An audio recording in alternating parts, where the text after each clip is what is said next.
Me atrevo a decir que en ningún otro espacio, que muy pocos colegas han tratado tanto el tema de lo que sucede en las cárceles y en el sistema penitenciario, no solo del Distrito Federal, sino de todos y cada uno de los estados que componen esta república.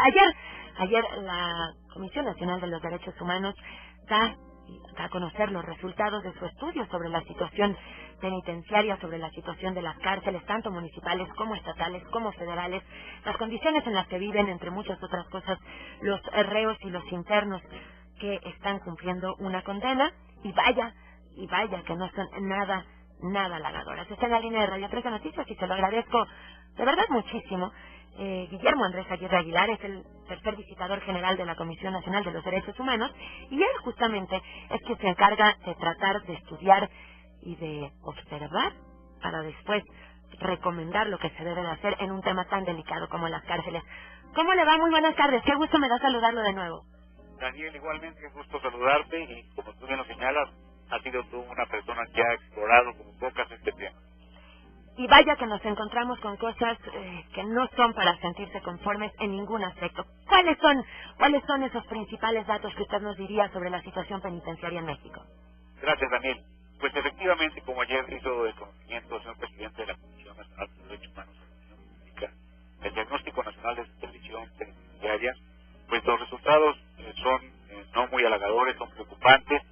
Se trata de evaluar desde una perspectiva de derechos humanos aspectos que garantizan la integridad, las condiciones de estancia, la gobernabilidad, la reinserción social del interno y la situación de los grupos con requerimientos específicos. Sin duda, los centros penitenciarios atraviesan por una crisis muy delicada, consecuencia de falta de políticas públicas integrales y articuladas, de poco interés que despierta inclusive, y hay que decirlo, en la sociedad debido a los agravios que sufre por la delincuencia, factores que propician, Daniel, que estos espacios carezcan de un monitoreo y supervisión y fiscalización adecuado. Las calificaciones son bajas, la calificación general es 6.41, la nacional, y evidentemente con una serie de circunstancias complejas, como el hecho que ya mencionaba el señor presidente de la Comisión Nacional, de que el 60% de las muestras de los 100 penales más poblados que hicimos, nos encontramos expresiones de autogobierno y cogobierno. Independientemente del tema de los internos y de los reos, pues ahí la colaboración, la cooperación, la colusión de los custodios, de los directivos de cada penal, es el tema que hay que tratar, y hay que tratarlo ya.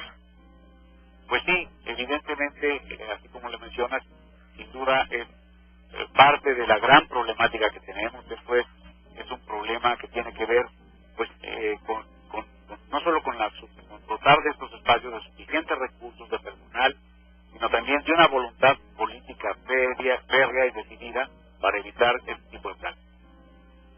¿Cuál es el principal problema dentro, o sea, en la vida de los internos?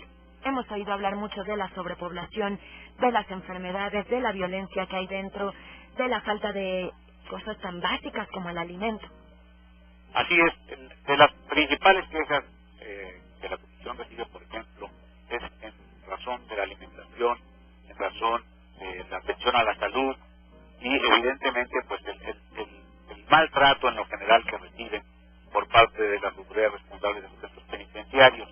Esa es de las principales quejas, además de otras muchas muy importantes que tienen que ver con condiciones de estancia digna y segura que no se logra alcanzar en estos espacios penitenciarios del país. ¿Hay violencia, hay alcohol, hay drogas en el interior de los penales? Efectivamente, todo eso se ha observado, la presencia de objetos prohibidos, evidentemente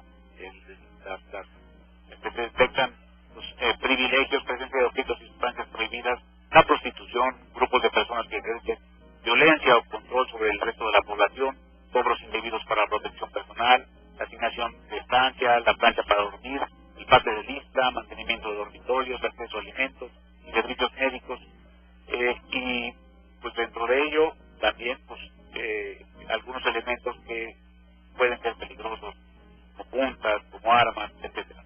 El tema de las mujeres, el tema del traslado de las mujeres a los penales de hombres, pues sabemos todos para qué es real.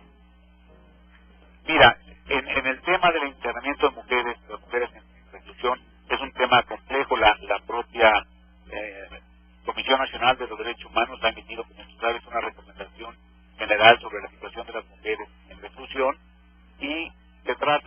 sector de la población reclusa olvidado y discriminado. La Comisión Nacional ha emitido hace un poco algún boletín expresando tal preocupación. Y ellas se encuentran en la mayoría de los centros penitenciarios del país, en los mismos espacios donde se encuentran los varones, donde destinan un espacio pequeño para ellas, siempre marginadas. Los diseños, digamos, de la mayoría de los centros penitenciarios está enfocado a los varones, lo cual evidentemente pues no debe de ser así, porque la propia Constitución establece que las mujeres deberán estar en espacios destinados para ellas. Lo cual claramente no ocurre. El tema de las familias, Andrés. Bueno. ¿Sí? Entonces, ese es el problema, Lenny. El tema de las familias, la corrupción en la que se ven envueltas las familias una vez que una persona del núcleo está interna, es terrible, y lo habíamos platicado usted y yo en otra entrevista. Así es, Denise. Esta es una parte que lastima muchísimo a las familias. La mayoría de las familias de las personas internas en las cárceles de nuestro país son personas de muy escasos recursos y se ven sujetas constantemente a la extorsión y al acoso por parte de las propias autoridades penitenciarias y de los propios internos que controlan las prisiones, y se les exige dinero y les tiene que hacer un esfuerzo enorme, lo cual evidentemente se trata de un abuso intolerable y que, lejos de abonar en la posibilidad de lograr una reinserción del interno, anímicamente se constituye en una forma de denigrarlos, en una forma de no respetar la dignidad de las propias familias y también del propio interno. El tema de la gente inocente dentro de los penales es otro que que merece una entrevista entera.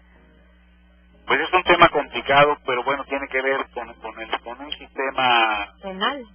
Con el sistema penal propiamente hablando, con el sistema de procuración de justicia, es decir, la seguridad pública, el sistema de procuración y administración de justicia y la ejecución de las penas son temas que son sistémicos. Es un tema estructural que afecta a los tres, son tres partes de un mismo aspecto que tiene que atender el Estado de la misma manera.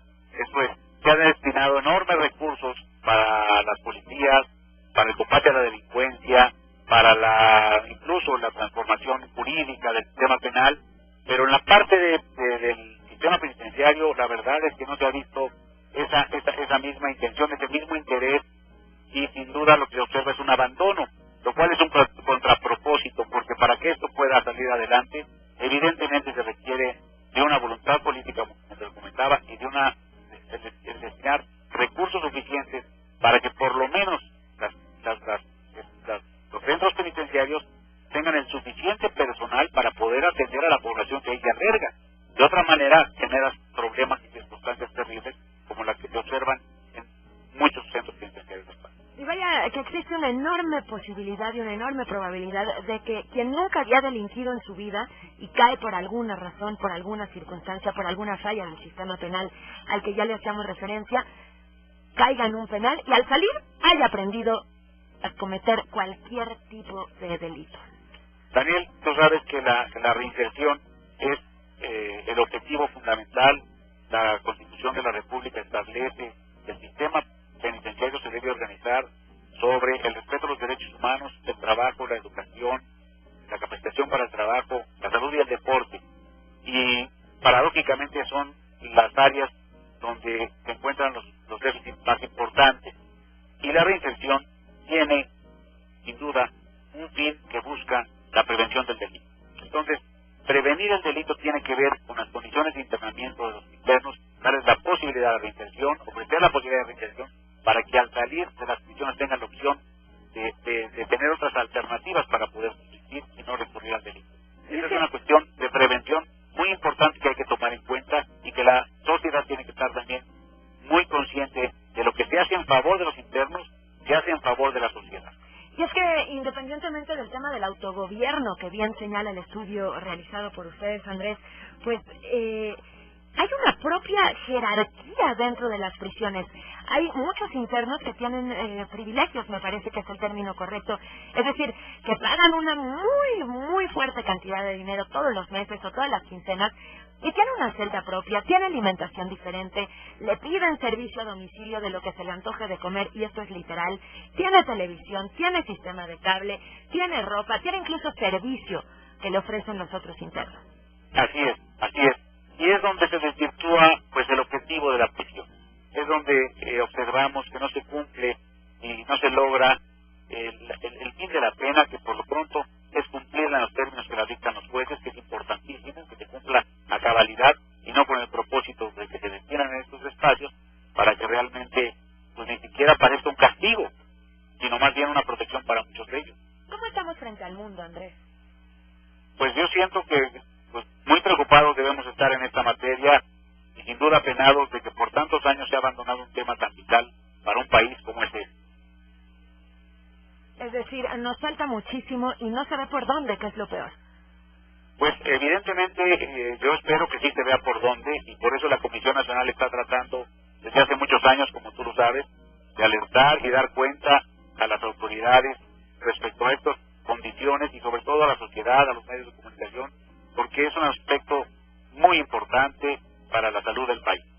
Bien, pues estaremos muy al pendiente, le daremos y le seguiremos dando pues la importancia que se le debe de dar a este tema, que puede poner en riesgo pues la seguridad nacional en temas como la megafuga de la semana pasada, que cae pues justo al punto de los resultados de este análisis. Sin duda, así es, Denise, Daniel, perdóname, y yo creo que tú eres una mujer muy sensible que has estado compartiendo directamente estos espacios, hemos visto tus entrevistas televisivas, y sin duda tienes un pulso muy importante de cómo está la situación, y te agradezco que la compartas con tu auditorio, nos hagas el favor de compartirlo contigo. Al contrario, estaremos muy al pendiente y lo estaremos molestando de nuevo pronto. Gracias. Daniel, muchas gracias. Es Guillermo Andrés Aguirre Aguilar, él es el tercer visitador general de la Comisión Nacional de los Derechos Humanos, y ya le platicaba, pues es la persona que se encarga de ir a visitar los centros penitenciarios para después arrojar estos resultados que ya le decía no son nada halagadores. 1:43 p.m, hago una pausa y regreso con más. Esto es Radio